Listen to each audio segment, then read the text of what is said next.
This worksheet is going to be very similar to Flip the Functions, to Line Up by the Rules, but it's actually called Flip the Functions, and on each one of these problems they're going to give you something different. So on number 1, notice they gave you the graph. So you can actually pull these points off the graph in order to fill the table, and we'll come back to this one. Okay? Down here on number 2, they actually gave you the table, so then you'll have to use these points to make the graph and then come up with the equation. On number 3, on the back, they actually gave you the equation. So remember, you'll have to graph it where you start on the y-axis, and then you'll follow your slope. And then the very last one, number 4, they actually give you a situation, and you have to come up with your equation, and then from there fill out all the points. Okay. Now, I do want to start here and go ahead and tell you that these are a little bit difficult to read. This one says time in hours. And this says distance from the coast. And it's measured in miles.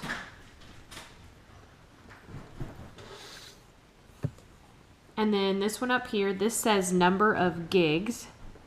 That's basically like a performance for a band. And then the y-axis is profit. And then these numbers count by 100, but they're going negative. So this is negative 100, 200, 300, 400, 500, 600. And then these are counting by 2s. So 2, 4, 6, 8, 10, 12, 14, 16. And then they're counting by 50s this way. So 50, 100, 150, 200, 250, 300, 350, 400, 450, and then 500. Okay? All right, so let's flip it over, and I'm going to actually walk you through number 1 so that you can kind of understand what we're supposed to do.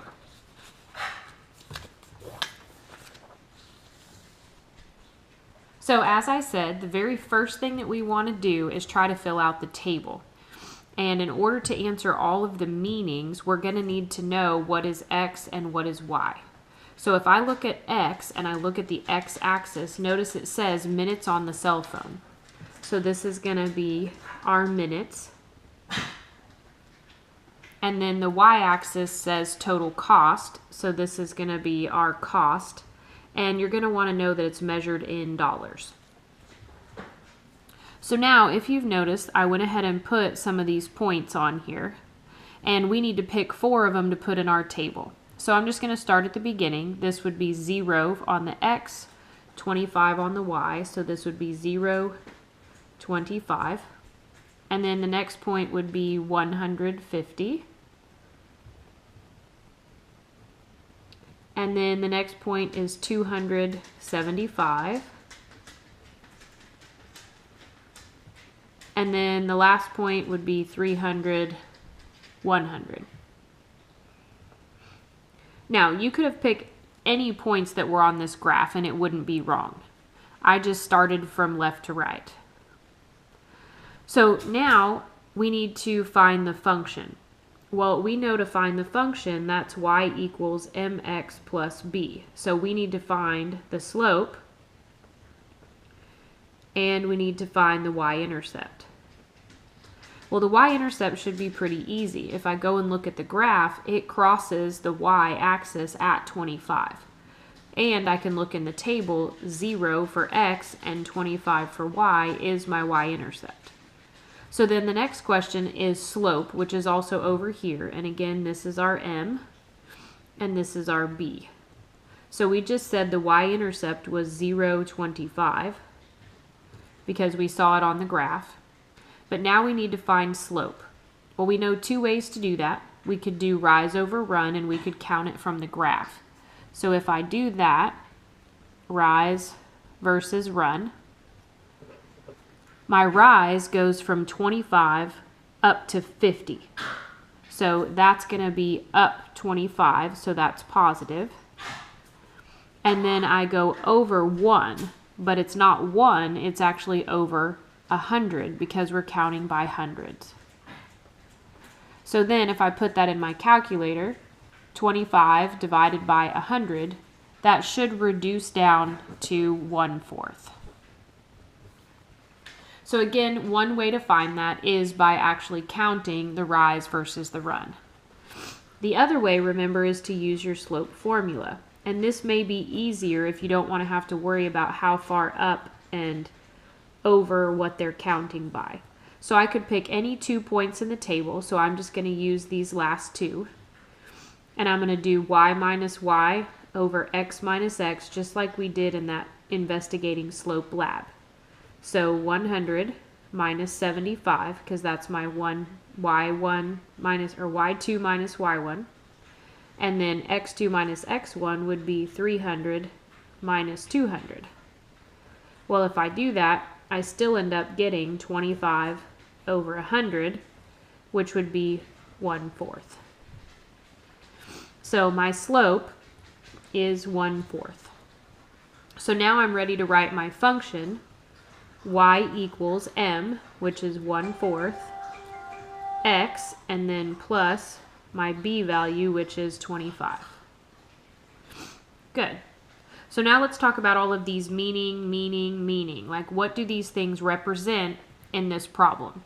Well, we're comparing minutes on the cell phone to total cost. So if I think about slope, we said that slope is delta y over delta x. Well, in this problem, my y values represent cost, and my x values represent minutes. And another way to use, say, division when we're talking about words is per. So this is actually talking about the cost per minute. So if I look at this, this is 1 for the cost. So that means it's $1 for, or per 4 minutes. So I would say it would cost $1 for 4 minutes.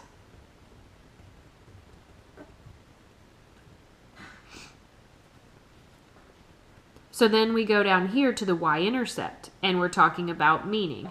Well, remember, we're still, of course, never fails, I forget to put my cell phone on silent.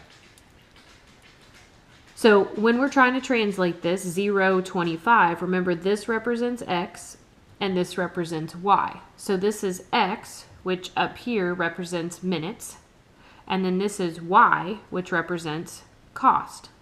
So that means 0 minutes would cost $25. Now, how does that make sense? Well, think about it. A lot of you never talk on your phone, but you still have to pay for it. So this would be your data plan, or possibly your unlimited texting, things like that. So it's kind of the fee that they charge you whether or not you use your phone to talk on or not. Okay? So then we come all the way back to this one. What would be the meaning of this point, which is on our graph? So here's 700, 200. Well, remember, this is x and this is y. So x is represented by minutes and y is represented by cost. So we would say 700 minutes would cost $200. Good. So kind of use that as your example, and then try to work the other 3 problems on your own.